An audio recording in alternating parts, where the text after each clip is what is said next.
Hi hello నమస్తే welcome to Anjali TV. అసలే ఆంధ్రప్రదేశ్ రాజకీయాల్లో ఏం జరుగుతుంది? రోజుకు ఒక కొత్త విషయం బయటకైతే వస్తుంది.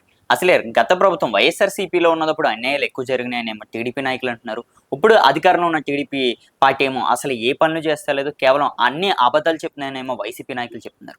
అసలు దీనికోసం మరి మనకి పూర్తి వివరాలు చెప్పడానికి చిట్టుబాబు గారు అయితే ఉన్నారు. సార్ నమస్తే అండి. నమస్తే.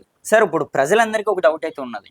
గత ప్రభుత్వం అంటే వైసీపీ ప్రభుత్వంలో చెప్తున్న ఆ మాటలు నమ్మొచ్చా? లేకపోతే ఇప్పుడు కూటమి ప్రభుత్వం ఇస్తున్న హామీలు నమ్మొచ్చా అన్నది ప్రజలకు ఒక థాట్‌గా అయితే మారిపోయిందండి. ఈ వచ్చిన 10 నెలల్లో కూడా. ఈ 10 నెలల్లో ఒక గ్రాఫ్ చూసుకుంటే 10 నెలల్లో ఎన్నికలప్పుడు ఇయ్యి చెప్పారు. ఆ! అదయిపోయింది, ఇదయిపోయింది, 14 లక్షల అప్పు.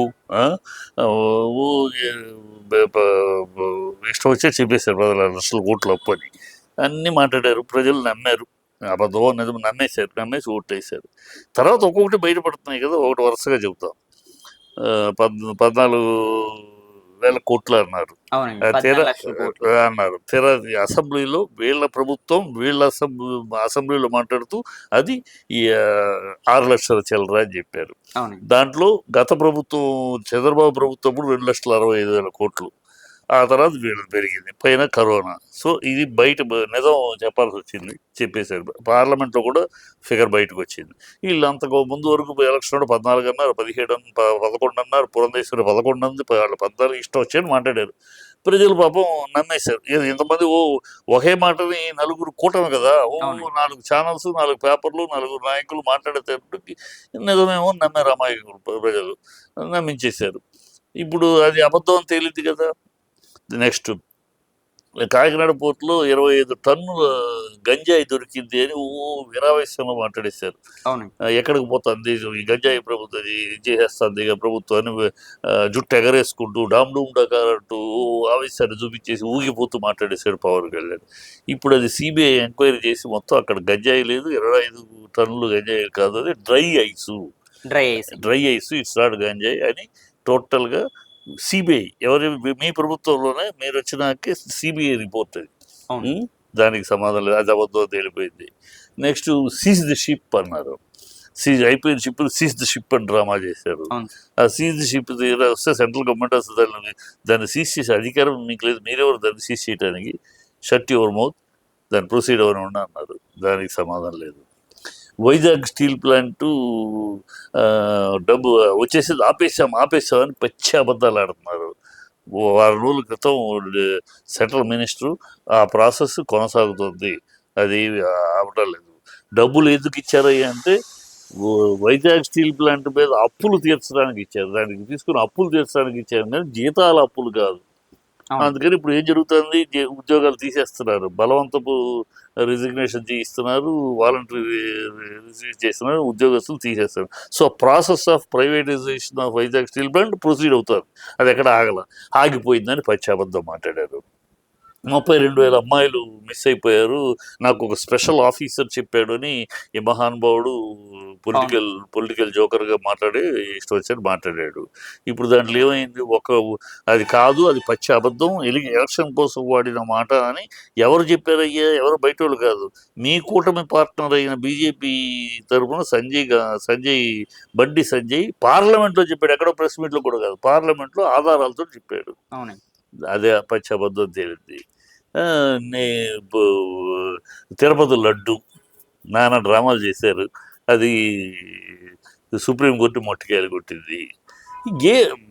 ఒక్క విషయం కాకపోతే ఒక విషయం, ఇన్ని అబద్ధాలు తేలుతూ ఉంటే వీళ్ళు చేసిన 10 నెలల్లో అబద్ధం. ఇంకా గత ప్రభుత్వం జగన్ తప్పు చేశాడు, ఇప్పుడు ప్రజలు మీకు ఇచ్చారు అధికారం, వచ్చి 10 నెలలు అయింది.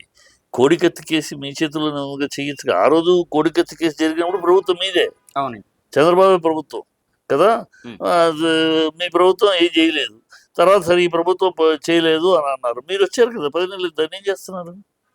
బాబాయ్ కేసు వాగుతారు ఎందుకు, మీ చేతిలో అధికారం ఉంది కదా, ఇమీడియట్ దాన్ని ఎగ్జిక్యూట్ చేయండి, ఎందుకు చేయరు అంటే అప్పుడు అన్ని అబద్ధాలు ఆడారు.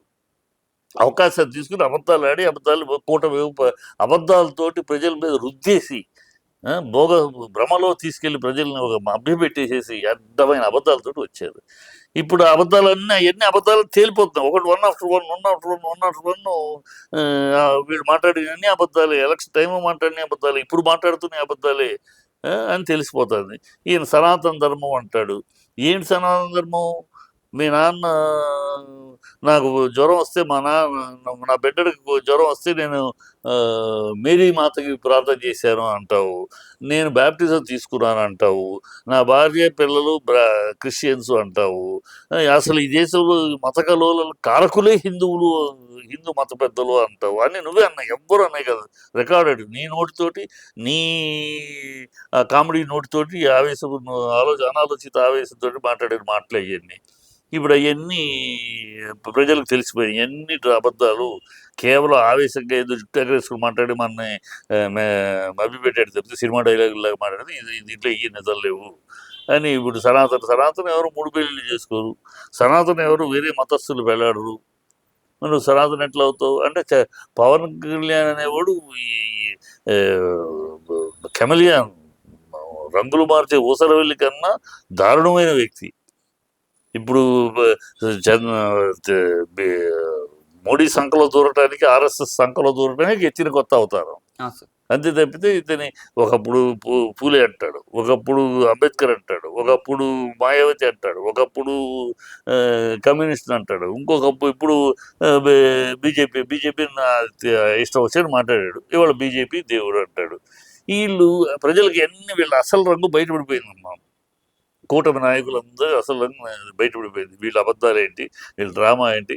చంద్రబాబు వీళ్ళందరినీ ఎట్లా ఒట్లో పడేసేసి అధికారంలోకి వచ్చాడు, ప్రజలకు తెలిసిపోయింది. ఈమెయిల్ది కూడా మొన్న బయట వస్తుంది, ఈమెయిల్ కూడా ఏంటో కూడా.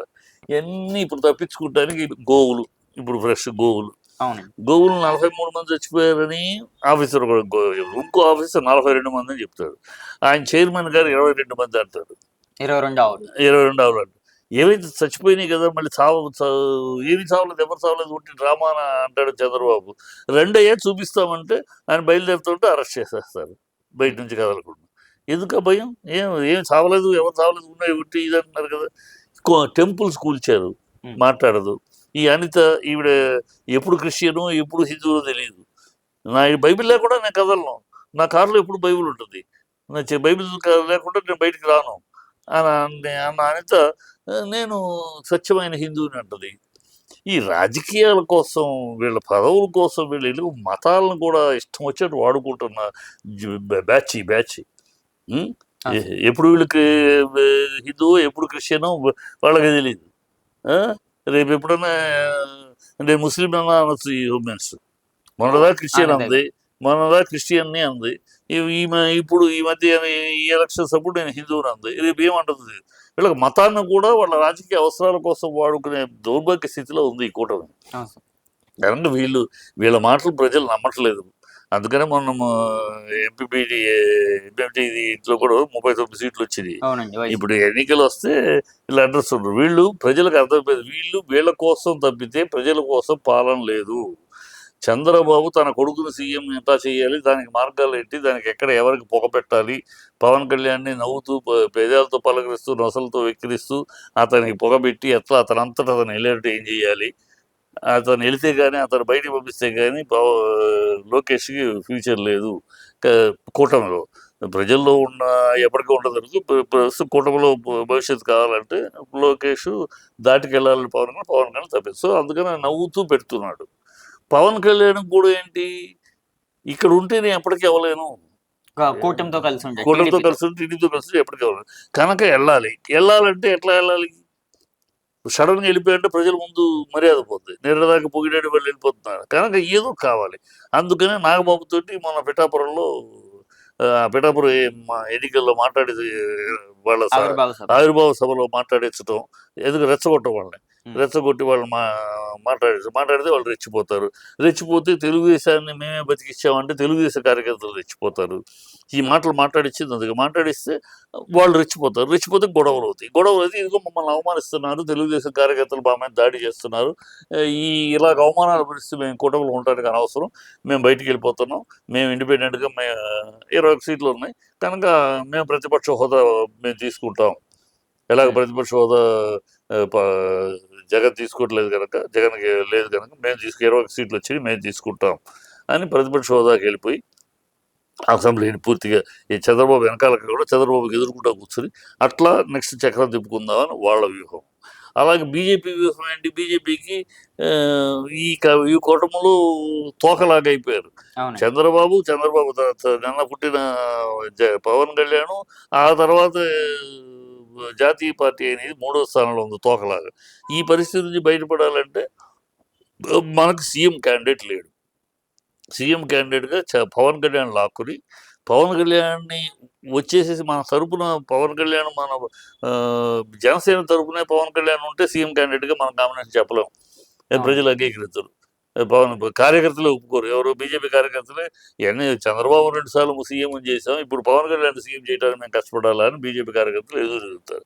కనుక పవన్ కళ్యాణ్ బీజేపీలో విలీనం చేసుకోవాలి, అది వాళ్ళ వ్యూహం. అంటే ఈ ఆంధ్రప్రదేశ్ సీఎం గా పార్టీని విలీనం చేసేసుకుంటే అప్పుడు ఆంధ్రప్రదేశ్ రేపు రాబోయే ఎన్నికల్లో బీజేపీ క్యాండిడేట్ సీఎం క్యాండిడేట్.